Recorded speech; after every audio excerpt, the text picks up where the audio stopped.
So, first question. During our metabolism section, we learned that some microbes will stop at the end of glycolysis, what we call overflow. My question is, at what point do cells go from going through the entire respiration process to only through glycolysis? Do different types of bacteria requiring different concentrations of food, membrane real estate, etc., to switch to using fermentation only? Yeah, great questions. So the first thing is that cells typically don't stop respiration. What happens is when they're taking up sugar at a relatively slow rate, then they go through the whole process. So they process the sugar through glycolysis and then the TCA, citric acid cycle, and electron transport. And then as they take up sugar faster, at some point they may start dumping a fermentation product like acetate or ethanol, but they often continue to process some of their food through the entire respiration process. What happens is that with the additional food that's coming in, because they're increasing their rate of uptake, it's the excess food that's being dumped at the end of glycolysis. So they end up doing both. But the faster they take up sugar, the more glycolysis begins to dominate. And then the question is, your question is sort of, when do they switch? Or it's not so much a switch, but when do they start getting rid of or dumping some of the fermentation products? And that's the puzzle. And that's one of the central puzzles in microbiology. And there's a variety of explanations. One explanation that we briefly talked about, but it was a long time ago, was that the cell has a limited amount of protein, and those proteins are used to catalyze the citric acid cycle and electron transport and so on, because it takes quite a bit of protein to keep those reactions going and throughput. And as sugar is being taken up faster, it would take more catalysts to process everything. But at the same time, when sugar is being taken up faster, the cells are typically growing faster. And those proteins are needed to build new cells, both as catalysts for anabolic processes, which are building molecules, and in the proteins to build new cells. And so one argument is that proteins are a sort of biophysical limit. There's only so much protein a cell can hold, and that protein can't be used both for respiration and for building new biomass. It has to be allocated to one or the other. It becomes a trade-off. So that's the protein limitation hypothesis, and that's one popular hypothesis. Another hypothesis, which you mentioned briefly, is the membrane real estate hypothesis. The idea is that electron transport happens on the membrane, and as you're having higher throughput, it takes more membrane space for electron transport to keep up with the flow. And if you run out of space on your membrane for doing more electron transport, then you can't process everything through respiration. And so you need to dump the intermediate products. That's the membrane real estate hypothesis. Those are constraint hypotheses based on sort of biophysical limits. At the same time, I'm never entirely satisfied by constraint explanations. They are clearly a big part of the truth. At the same time, if you take cells under the same constraining circumstance and you select for higher growth rate or you select for lower overflow or anything like that, generally you get a response and the cells can do it. So these constraints are not hard limits. Constraints set the costs and benefits, broadly speaking, within a certain range. And natural selection can tune cells quite widely within that range. And I'm emphasizing this point because it's kind of interesting. In biology, there's people who like to explain things by constraints. And if you take things in the laboratory and you push them up against limits, you see the constraints. They're real, obviously. And then there's people that really like to focus on how natural selection tunes things up in biology. And If you select on traits, generally you get a response. Things change. So the answer isn't either or. The answer really is that if you really want to understand why things look the way they do, it's always a dual explanation.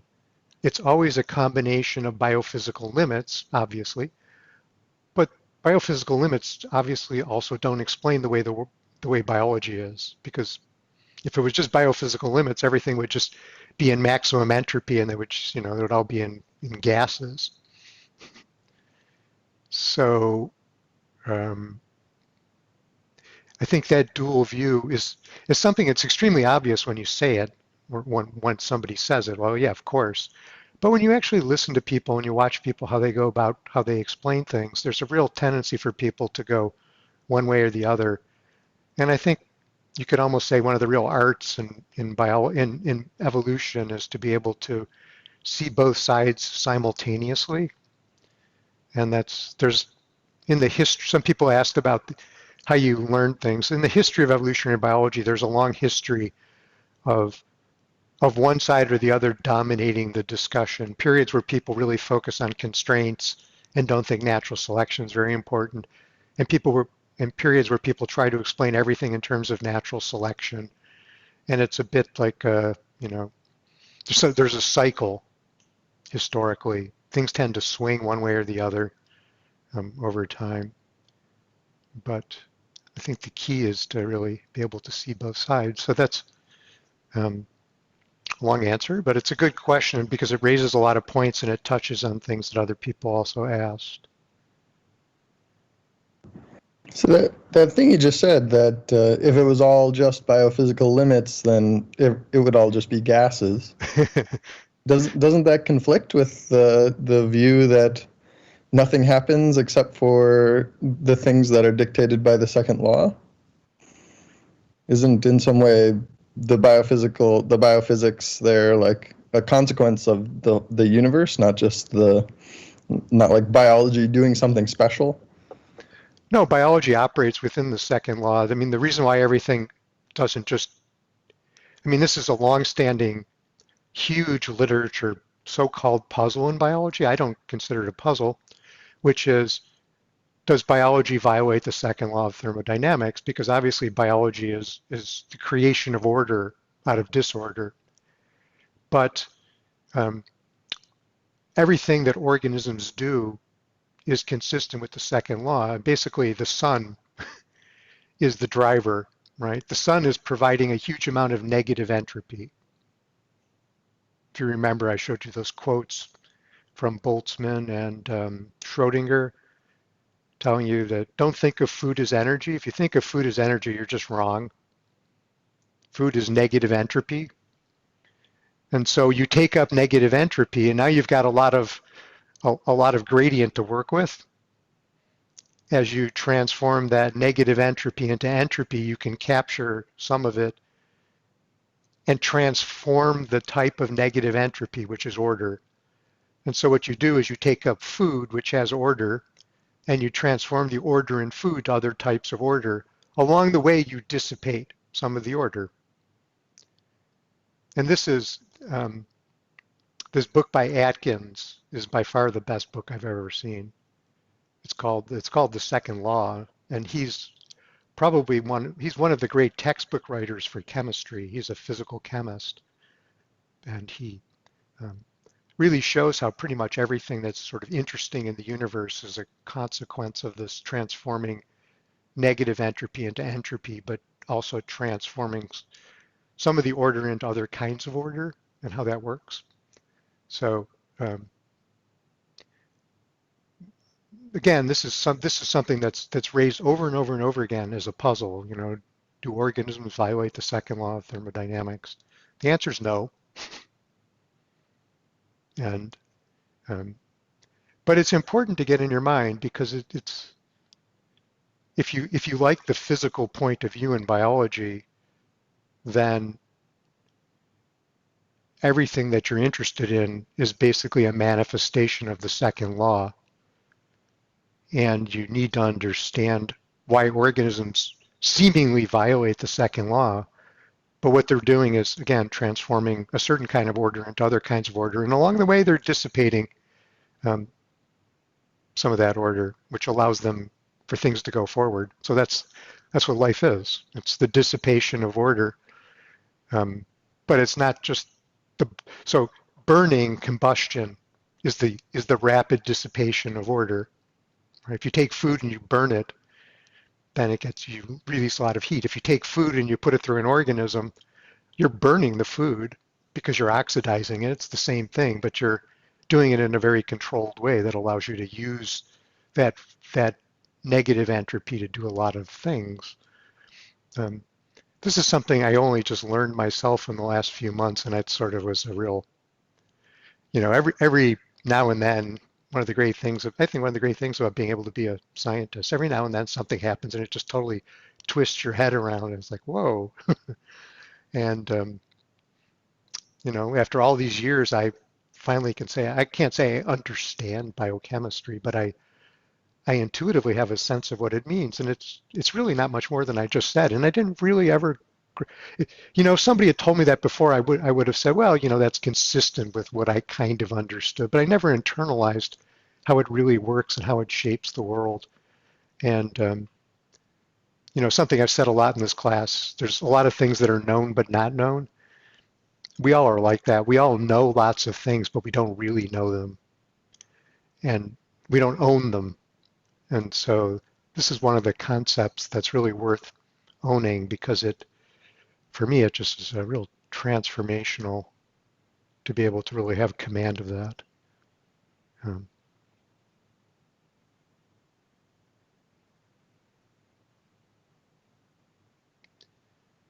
Other follow-ups on that? Stephanie had other questions, but I think given the odds that we won't make it through everybody's questions today, I think we'll go one question per person and then we'll start over again and see how far we get. So I don't know if Jessica's here today, but. Hi, I'm here, but I'm still driving home. So Oh, okay, if that's you want to fine. read my question, or I could ask it in a few minutes. Either way. Well, it's up to you. I can read your question and answer it, or do you want me to delay until you check in? Maybe you'll be a bit more comfortable in driving so Yeah, you don't no drive problem. off the road. Why don't we wait? Okay, sounds good. I'll put in the chat when I get back, or you could just put me at the end of the queue. When you check in and turn on your camera, wave at me. Oh yeah, okay, sounds good. Okay. So we'll get back to Jessica's questions. Dedicated though, she's driving and she's listening. Junyan, do you want me to read your question or do you want to ask it? Sure, you can read it. Okay. In class, we have mentioned many times about how some perspectives or fundamental questions and puzzles are ignored or overlooked, while the majority of the research effort is devoted to the hot and new topics and ideas. What is the best way to present those puzzles and questions or perspectives to the research community so they get the attention they deserve? I wish I knew. That's a real challenge. I've written, so one of the things I do, I've written papers. So the paper that I've had the most success with, I'm going to talk about myself, not because I'm so important, but because it's the only examples I know and I understand. And so we talked about mitochondria and male disease. And I wrote that article a long time ago with a colleague, and it was one page, and it was published in Nature. And it ended up getting quite a bit of attention, and it still continues to get a lot of attention. And I think one of the important things when you have some puzzle like that is to really make it short and really just highlight and bring out very clearly, here's where we are, and look at this. This is potentially a profound new way to look at things, and it has important consequences. And to make it really short and brief, because the truth is that 99% of people who look at an article, they skim the abstract and maybe the introduction, and then they don't read the article. And so if you're really trying to catch the attention of a lot of people, a lot of times these puzzles, really great puzzles, are often very simple and you can communicate them. So I think it's really important to not say too much. But I've also written other articles that are like that I thought were just as interesting and they didn't get any attention. And so I think the answer is that people are interested in what they're interested in. And if you write about something that touches their interests, they focus. And if you write about something which is really interesting but isn't what the people are interested in, um, people will look at it and they'll go, that's interesting, and then they'll flip the page. And they'll go on to something else that's more immediately relevant for their day-to-day life. Because people are busy and they feel like they already don't keep up with what they're supposed to be keeping up with in their own field. And so most people don't get pulled out. So the key is to recognize that. And when you write something that's new, that you simultaneously pay a lot of attention to what it is that people are currently interested in. And you try to talk about the consequences of what you're talking about and interested in that connects with what they're already interested in and shows them how it will change their views on what they do themselves. And I really see that. We talked about the HIV, this is a long time ago, you may not remember, but I emphasized to you that one of the great puzzles in biology when I was, well, in the 1990s was HIV and where it went during the latent period. And when people started to present solutions for that puzzle, that got a lot of attention immediately. Well, why? Because it was, that was the pandemic of the day, except it was more terrifying. In many ways, it was more terrifying, even though the number of people who died at the time was smaller for various social and psychological reasons. It was really a frightening thing to people.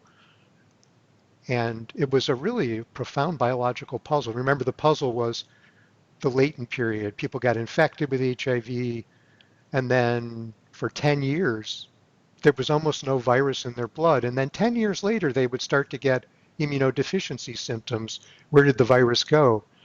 So when possible solutions to that came up, people jumped. I mean, people from very different points of view immediately changed and focused on it. So that had a really profound effect on me and the importance of puzzles and how people responded to them. So I managed to give a very long answer by way of saying I wish I knew. But I think that the key is to be concise and to connect with what's already of interest. Start with what people are interested in and then try to take them a little bit away from that. I think I'm going on about this because this is really important when you give talks. If you want to give a talk to people, a seminar, and suppose you're really excited about what you've done because it's really a new way to look at things, and that's when you really get excited. So you're going to go in and you're going to be in front of the audience and you're really excited. It's a new way to look at things. And you have to be careful because if what you're doing is really new, the default is that most people are like, well, that's interesting, but it's pretty far from what I'm interested in. And if I'm busy today and have other things to think about, I don't know how much attention I'm really going to pay to this. And so what you need to do is you need to connect with them first. And you need to take what they're interested in, what they do, and show them why they need to pay attention to what you're saying. And this is really critical because for better or for worse, your career as a scientist depends probably too much on your ability to give a seminar. That's one of the strange things about the culture of academia is that you get judged on your seminars, even though you may have written great papers and done all sorts of things. If you can't connect with an audience in a job talk, you're going to have a hard time getting a job and the same sorts of things. And the same thing's true for the papers you write. You need to do that. So these are sort of crucial skills given the way things work. But it also helps you to think about things, because it forces you to ask, well, why is this an interesting puzzle? And what is it I'm really doing? So those are all, important techniques. Follow questions on that?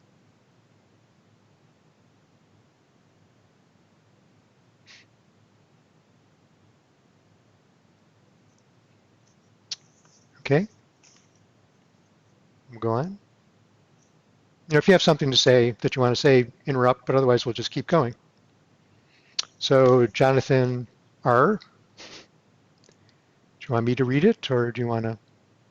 Yeah, you can read it. It's kind of like a multiple questions in one though, so feel free to just pick a piece out to chew on. I'm good at ignoring stuff. If I don't know the answer, I just, I give an excuse and move on.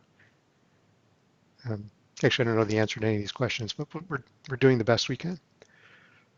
Something that I've been thinking about is how the concepts and thoughts about an individual puzzle can transfer to another.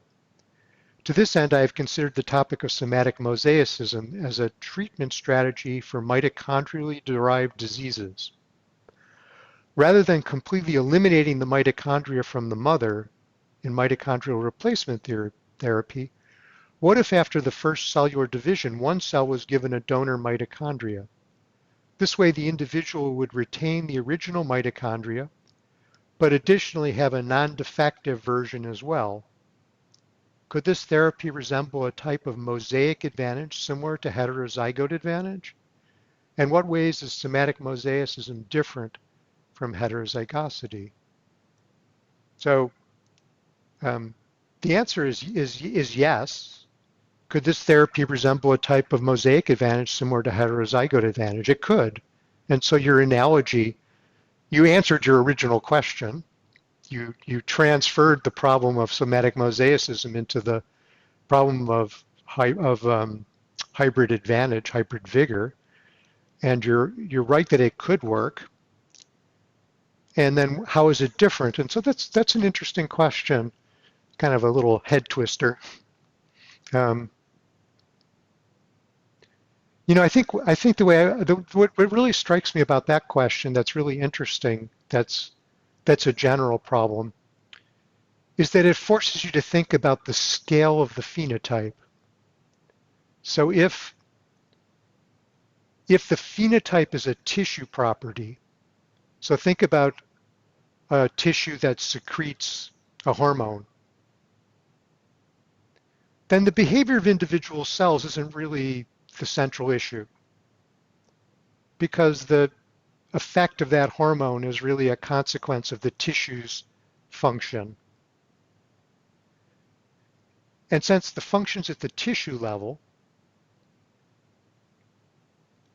if the cells can complement each other, if they have different genotypes and different phenotypes, the cells can complement each other in a way that the overall tissue function could be restored to full level potentially, depending on the nature of the tissue with regard to the production of hormone.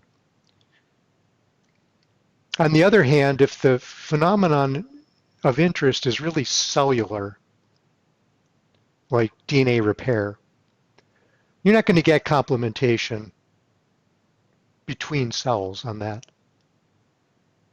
And so I'm emphasizing this because it's really it actually comes up a lot in very subtle ways.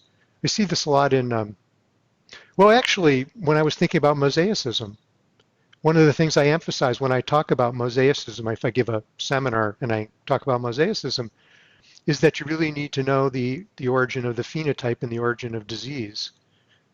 And so one of my themes is that puzzles force you to think more clearly. And so the puzzle of mosaicism forces you, as you're doing very well, forces you to think about the nature of the disease and the phenotype.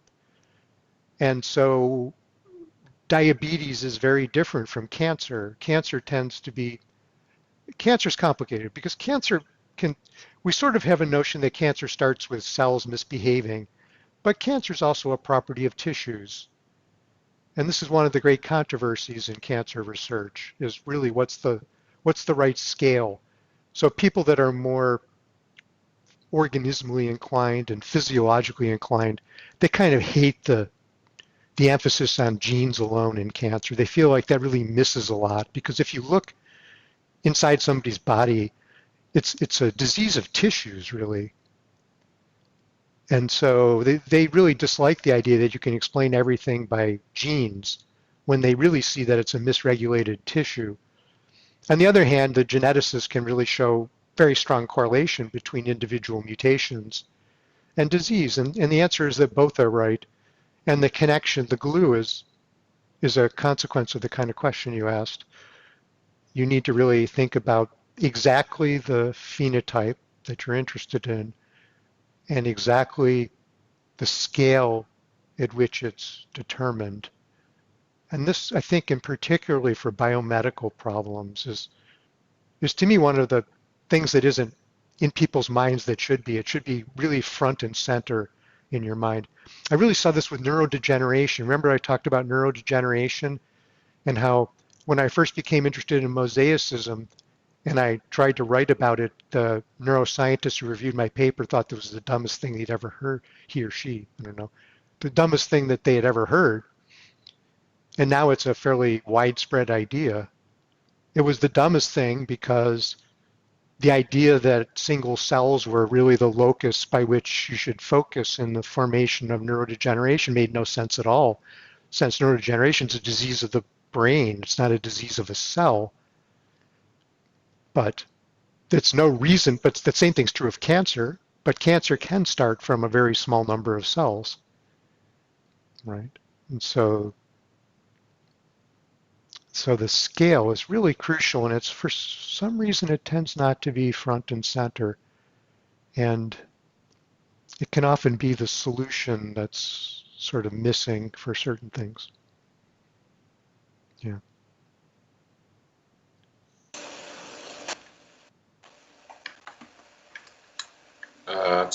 I guess just to ask a quick question off of that, are there examples of functions that span multiple? I guess like it's not just intracellular, but also like intercellular, like Yes. multi-scale sort of functions. Yes. Well, yes, of course. I mean, the mitochondrion is a compartment within cells. And so you can look at, you could do everything I said, except instead of thinking of tissues and cells, you can think of compartments within cells. And people that really think about cells and their internal structure, especially eukaryotic cells with their sort of internal folded membranes and notions of phase separation in cells, so on. You can get, the question really is, where is the locus of the ultimate phenotype? And the answer is it's different for different phenotypes. Some phenotypes are really located in phase-separated compartments within cells, and other phenotypes are properties of the whole cell in some aggregate sense. And so, yeah, that scaling certainly works intercellularly as well. And you know, in some fields, in some questions, people are really focused on it. Well, what's been interesting is in the history of big biomedical diseases, that's really where we've seen this the most, where people don't really focus on it. There's a tendency, disease is sort of an organismal property, and then maybe a property of tissues. And so it's harder for people who come from different backgrounds. And then also with human diseases, you've got people who are treating the patients, and they see the whole body. So you really have people with perspectives of different scales simultaneously working on the same problem, and that's where you really tend to see some of the confusions about what the right scale to work is. And I think physicists who work inside of cells, physicists are trained to think about multi-scale phenomena. And so I think on the whole, probably there's a bit more sophistication about thinking about things in a multi-scale way. And you've probably experienced this in your systems biology classes. You probably have a lot of discussion of multi-scale phenomena that comes from the physics side of your work. So the problems are more inclined towards where you really have a lot of biomedical people working who are really organismal, whole patient, whole body people, human diseases where it comes up. But a lot of times the puzzles that are dominant in biology start from those observations. I mean, even a lot of biochemistry, a surprising amount of biochemistry and cellular biology actually comes from cancer research if you trace its history. Why? Because people find cancer terrifying and because there's a lot of money in cancer research. And so historically, cancer research has been a real driver for what looks like real fundamental basic biochemistry and cellular biology. Sometimes to understand why fields are the way they are, you have to understand that. Because if you're just talking about DNA repair, it looks like a subject which is really biophysical and purely genetical. But a lot of the DNA repair studies started historically with work on cancer. And so not all of it, but a lot of it. And sometimes that explains some of the strange things about fields when you find out sort of where they came from and why.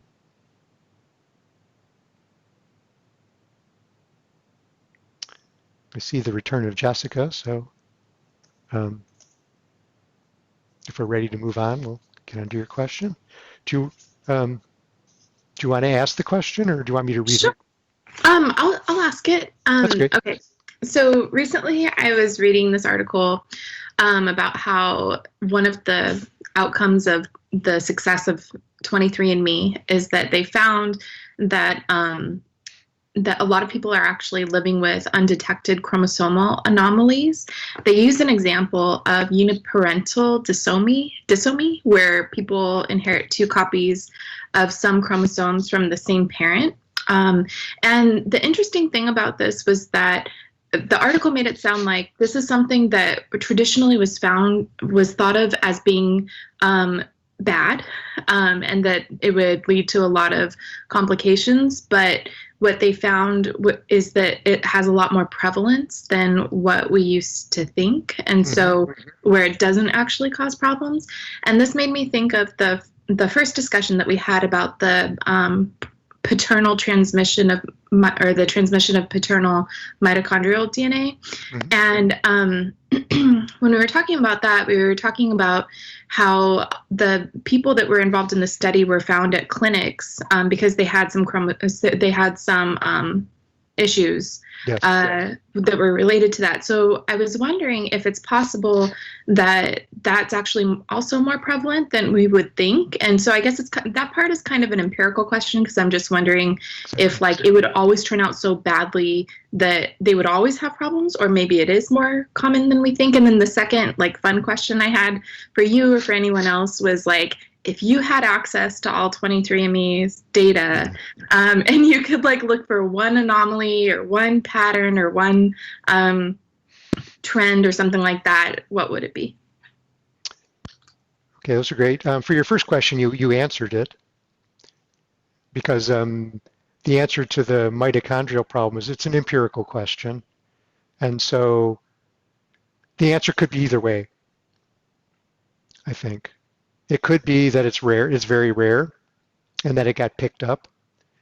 Or it could be that it's more common than we think. I don't remember the study, so I don't remember if they only looked at cases that they had picked up for particular reasons, or whether they did any sampling, sort of random sampling just to see.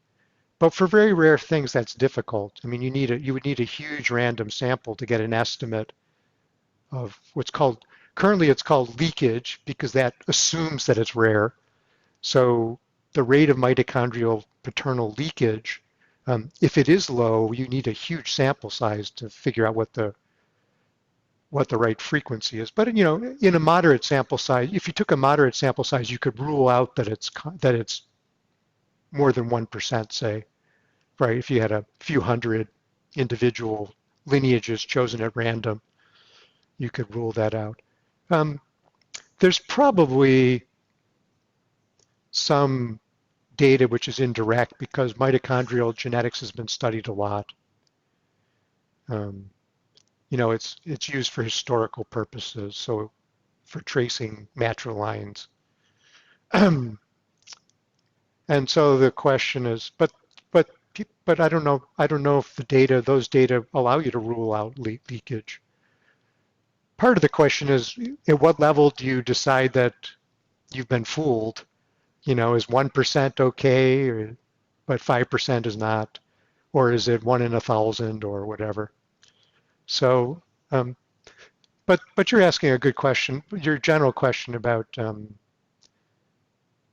we tend to make decisions about what we think we know is really, there's a real ascertainment bias for a lot of things that's very distorting. And your disomy example, really it's disomy and inheritance, but it's trisomy in the organism. And it's the reason why I emphasize trisomy is just for, if you wanted to talk to somebody about it, trisomy is associated with Down syndrome. And that's why people generally believe that trisomy is so bad, because this is the ascertainment problem you're discussing. Most of trisomy in humans, for individuals who live, this is another issue, is what fraction of trisomy happens in zygotes, and the zygote just doesn't make it. But for individuals who live, which is another ascertainment filter, right? You have conception, then you have birth, and so on. For people who live, trisomy has traditionally been associated with Down syndrome, because when you see a Down syndrome individual, you're inclined to do an analysis to see what's wrong, or now we know that it's a typical trisomy. So, but it is interesting. I would not have guessed that you could have trisomies. And do you want to ask a question? Yeah. Yeah, sorry. I'm just sort of, I'm sure I'm not the only one, but I know that trisomy is associated with Down syndrome, but is it always the same chromosome, or is it a general sort of effect of dysomy somewhere in the genome? I don't remember the answer. Maybe somebody else does. I know that I think it's a particular chromosome. It's the 21st chromosome. Okay. Down syndrome is always caused by trisomy 21, and then which chromosome has the trisomy matters to like the output. Like trisomy 18, so when you have 3 copies of your 18th chromosome, like that usually has. Those are not people who often make it to birth, but if they do, they are usually congenital complications. Mm-hmm. Okay, thank you. Yeah. The article, I think, was talking about one example where it was, I think, chromosome 16, and that the person was okay. I put a link to the article in case anyone's interested. Yeah. No, that's one of the great things about biology is that you can be very focused on theoretical concepts and so on, and you can learn a lot and make a lot of progress. But there's just endless surprises that are just purely out of that no one really was thinking about. Somebody else asked a question, maybe we'll get to it, about technology. And this is really, technology just really changes what you can see. And whenever there's a new technological breakthrough, there's always just layers of things that had never occurred to anybody. And so the 23andMe. And then you ask the question, if we had the data set, what would we do? So I'll leave that open. We have many people here who are actually probably know a lot more about genomics than I do. Does anybody have any thoughts on that one?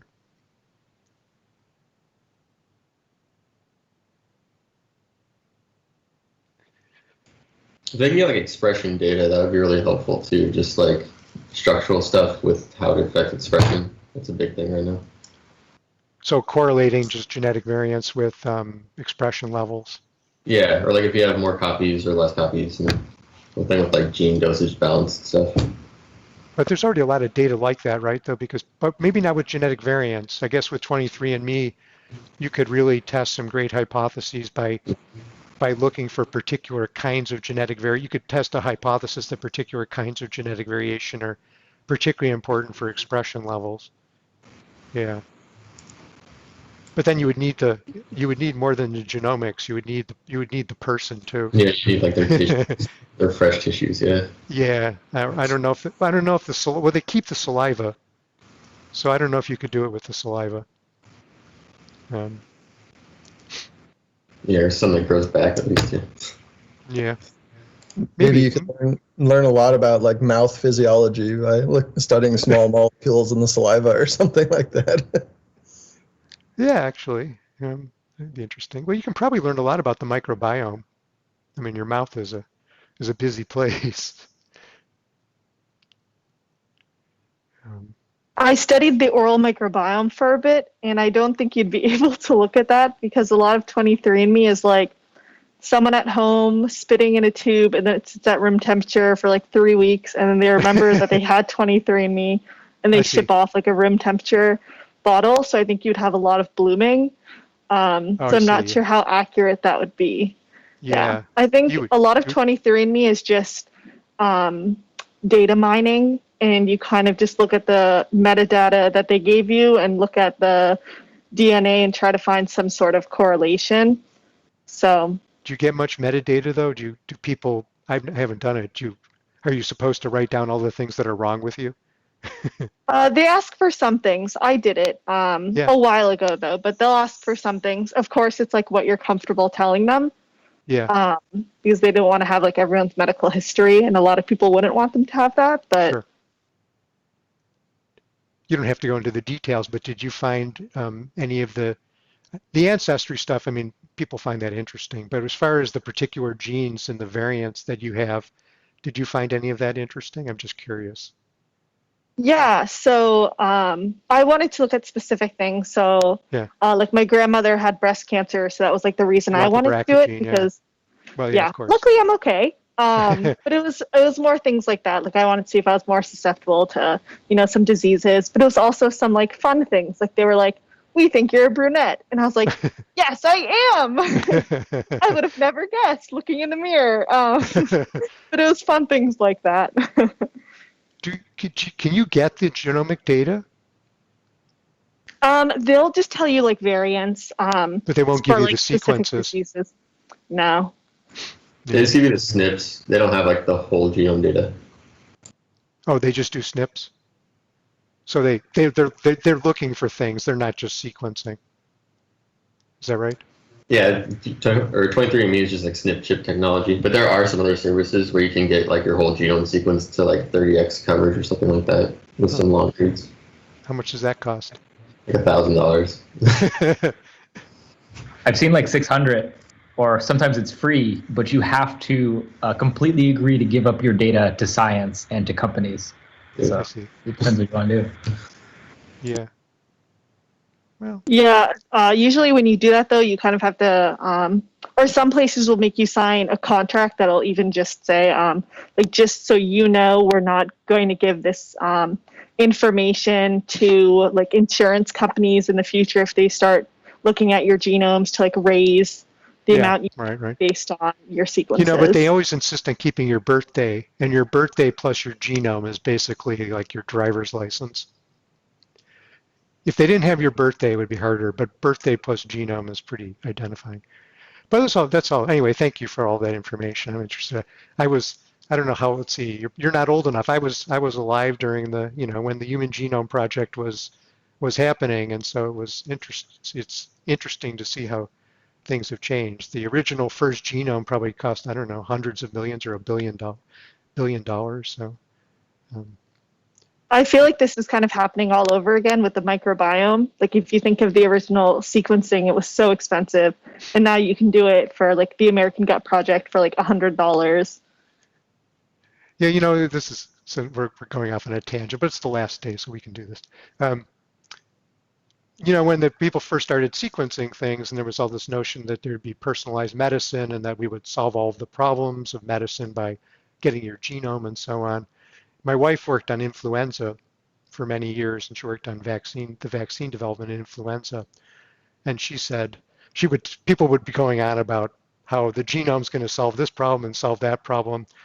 And she said, well, we've had thousands of complete genome sequences of influenza for over 20 years, and you still get the flu every year. Because the influenza genome's, it's what, 12 kb or something like that.